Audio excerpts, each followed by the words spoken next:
Good morning all of you. आज अपन पढ़ेंगे संज्ञा प्रकरण। संज्ञा किसी व्यक्ति, वस्तु, स्थान या भाव के नाम को संज्ञा कहते हैं। संज्ञा किसे कहते हैं? किसी व्यक्ति, वस्तु, स्थान या भाव के नाम को संज्ञा कहते हैं। जैसे एग्जाम्पल के तौर पे महात्मा गांधी, मेज, लड़की, पर्वत, वृक्ष, नदी आदि आते हैं। संज्ञा के मुख्य रूप से 5 भेद होते हैं: व्यक्तिवाचक संज्ञा, जातिवाचक संज्ञा, भाववाचक संज्ञा, द्रव्यवाचक संज्ञा और है समूहवाचक संज्ञा। जैसे कि व्यक्तिवाचक संज्ञा। व्यक्तिवाचक संज्ञा उसे कहते हैं जिसमें किसी विशेष व्यक्ति, वस्तु, स्थान का बोध होता है, उसे व्यक्तिवाचक संज्ञा कहते हैं। एग्जाम्पल के तौर पे देखना, जैसे रामनाथ कोविंद भारत के राष्ट्रपति हैं। रामनाथ कोविंद को हर कोई व्यक्ति जैसे जानता है, इसलिए इनको किस में रखा गया है? एक व्यक्ति में, विशेष व्यक्ति में, इसलिए इसको व्यक्तिवाचक संज्ञा के तौर पे जाना जाता है। ये होगी अपने व्यक्तिवाचक संज्ञा। जातिवाचक संज्ञा। जातिवाचक संज्ञा जिन संज्ञा शब्दों से किसी प्राणी, स्थान, वस्तु का बोध होता है उसे जातिवाचक संज्ञा कहते हैं। जैसे लड़की पढ़ रही है, एग्जाम्पल के तौर पे लड़की पढ़ रही है, तो लड़की यहाँ पे क्या होगी? जाति। जैसे इसी तरह से अगर उसमें लड़की का नाम आ गया कि रीना पढ़ रही है, तो वह किस में चला जाएगा? व्यक्तिवाचक में। इसलिए इसको यहाँ पे लड़की किस में रखा गया है? जातिवाचक में। इसलिए ये हो गई अपने जातिवाचक संज्ञा। भाववाचक संज्ञा।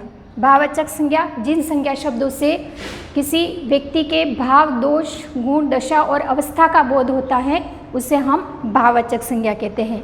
जैसे कि एग्जाम्पल के तौर पे हमारी लिखावट है वह सुंदर है, तो लिखावट कैसी है? सुंदर है, तो लिखावट है वह भाव में आ जाएगा। इसलिए ये होगी अपनी भाववाचक संज्ञा। अब नेक्स्ट द्रव्यवाचक संज्ञा। द्रव्यवाचक संज्ञा उसे कहते हैं जिन संज्ञा शब्दों से द्रव पदार्थ का बोध होता है या तरल पदार्थ, द्रव पदार्थ का बोध होता है उसे द्रव्यवाचक संज्ञा कहते हैं। जैसे एग्जाम्पल के तौर पे सोना महंगी धातु है, तो सोना किस में आ गया? द्रव्यवाचक संज्ञा में।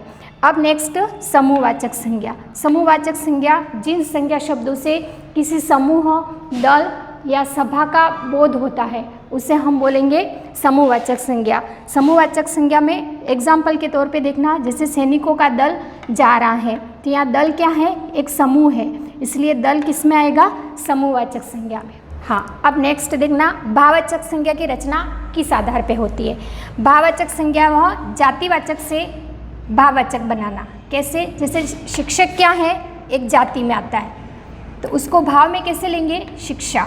उसी तरह से भाववाचक संज्ञा से सर्वनाम से बनाना। कैसे? सर्वनाम से भाववाचक। जैसे निज से क्या बना? निजत्व। निज क्या है?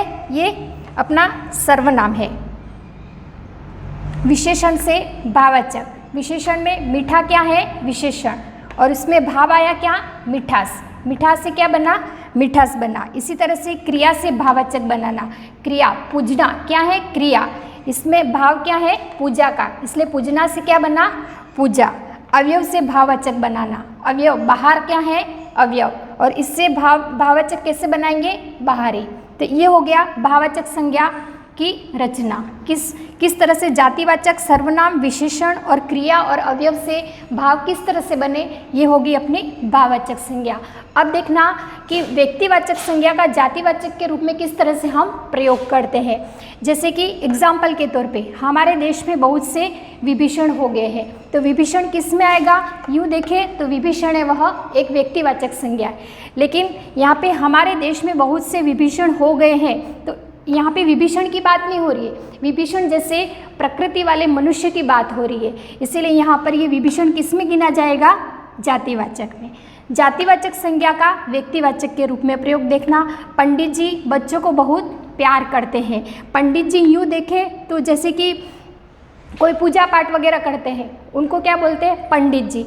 तो पंडित जी बच्चों को बहुत प्यार करते हैं, तो पंडित जी किस तौर पे यहाँ बता रहे हैं? जवाहरलाल नेहरू के रूप में। बच्चों को प्यार करने वाले कौन है? जवाहरलाल नेहरू। इसलिए यहाँ पर ये जाति है पंडित की, लेकिन फिर भी यहाँ पे क्या आएगा? व्यक्तिवाचक, क्योंकि बात किसकी हो रही है?